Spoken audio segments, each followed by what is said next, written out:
Bismillahirrahmanirrahim. Assalamualaikum warahmatullahi wabarakatuh. Hai guys, apa kabar Anda semua? Saya berharap Anda semua dalam keadaan sehat walafiat, tidak kurang suatu apapun. Amin, amin ya rabbal alamin. Pada kesempatan yang baik ini, saya akan berbicara mengenai kerangka berpikir. Bagi sebagian mahasiswa mungkin ada yang kebingungan, bagaimana cara membuat kerangka berpikir dalam bentuk bagan misalnya.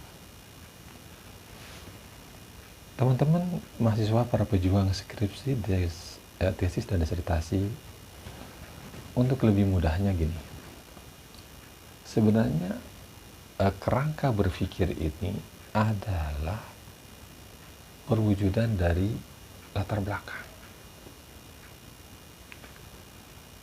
Kan di dalam latar belakang itu Anda sudah menyebutkan apa-apa saja yang akan dilakukan dalam penelitian ini. Nah, itu semua ditarik menjadi sebuah bagan kerangka berpikir.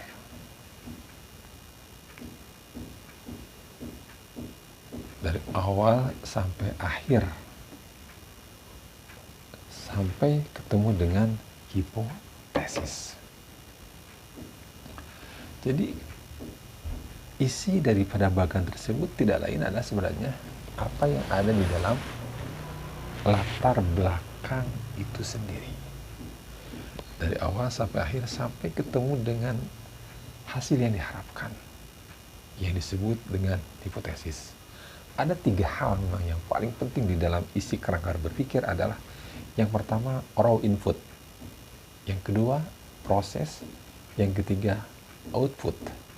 Jadi raw input ini berisi masalah, problem yang akan diselesaikan. Kemudian berikutnya ada proses, kemudian berikutnya ada output, hasil. Nah, bila ini semua tercakup, maka sebenarnya kerangka berpikir Anda telah dianggap bagus.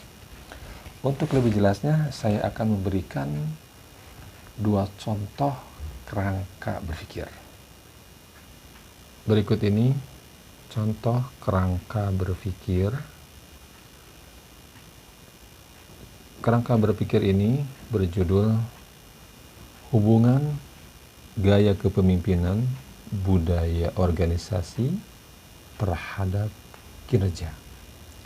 Sekali lagi saya ulangi, judul dari bagan kerangka berpikir berikut ini adalah Hubungan Gaya Kepemimpinan Budaya Organisasi Terhadap Kinerja.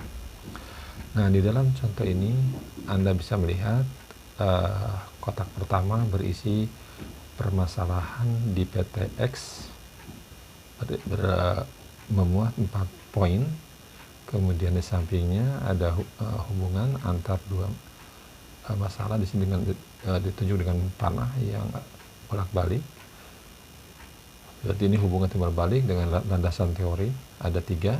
Kemudian turun ke bawah ada rumusan masalah. Rumusan masalahnya ada 3. Kemudian nanti di bawahnya ada panah 3. Gaya kepemimpinan X1, budaya organisasi X2, kinerja Y. Kemudian di bawahnya ada hasil yang diharapkan. Nah, kalau mengikuti rumusan yang tadi saya sebutkan adalah berarti raw inputnya adalah, nah ini permasalahan di PT X. Kemudian prosesnya adalah ada di gaya kepemimpinan, budaya organisasi dan kinerja. Kemudian outputnya di sini ada hasil yang diharapkan. Di sini ada 3. Ini contoh kerangka berpikir yang pertama. Ada juga contoh yang kedua ini. Anda bisa lihat kerangka berpikir ini berjudul kepercayaan diri disiplin sholat terhadap hasil belajar. Ini kerangka berpikirnya yang pertama ada masalah, kemudian Anda lihat ada panah ke sebelah kanan, teori dan referensi. Kemudian di bawahnya ada turun panah, ada judul pengaruh kepercayaan diri dan disiplin sholat terhadap hasil belajar PAI. Kemudian lanjutkan dengan perumusan masalah, turun ke rumusan masalah. Di sini ada 3 rumusan masalah. Nah, ini yang termasuk barangkali dari awal itu termasuk raw input. Kemudian di sini ada proses. Nah, di sini ada kotak berikutnya, ada variabel X1 kepercayaan diri, variabel X2 kedisiplinan sholat fardu. Kemudian di sini ada variabel penelitian Y hasil belajar siswa indikator nilai. Kemudian di sini ada terakhir outputnya pengaruh. Di sini ada 3. Di sini ada 3. Nah, ini contoh kerangka berpikir. Saya ambil dari buku ini, metodologi penelitian karya Profesor Dr. Insinyur Alihan MSI. Secara pribadi saya menyarankan kepada Anda para mahasiswa, baik mahasiswa yang ada di lingkungan Universitas Islam Jakarta maupun mahasiswa yang ada di luar lingkungan Universitas Jakarta, sangat baik untuk memiliki buku ini.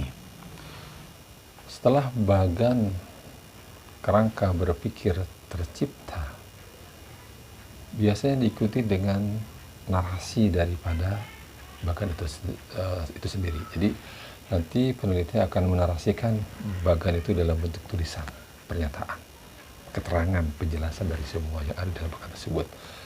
Nah, narasi ini bisa ditulis terlebih dahulu lalu bagan, atau bagan dahulu lalu narasi. Itu saya mau terserah kepada Anda semua untuk menulisnya bagaimana yang Anda suka. Teman-teman, itu saja penjelasan dari saya mengenai kerangka berpikir. Mudah-mudahan Anda semua, para pejuang skripsi, tesis dan disertasi, sedikit mendapatkan kecerahan lah. Inti dari cerita ini, dari penjelasan ini adalah bahwa bagan kerangka berpikir itu merupakan bagian atau penjelasan dari latar belakang. Jadi kalau latar belakang yang baik pasti akan menyebutkan materi atau penjelasan mengenai kerangka berpikir, dan Anda tinggal mengutip saja dari yang ada di dalam kerangka berpikir, itu mudahnya. Kemudian sekali lagi, bagan itu biasa diikuti dengan narasi 2 atau 3 paragraf. Itu saja yang bisa saya sampaikan. Sekali lagi, mudah-mudahan bermanfaat dan mohon maaf segala kekurangan dari saya. Assalamualaikum warahmatullahi wabarakatuh.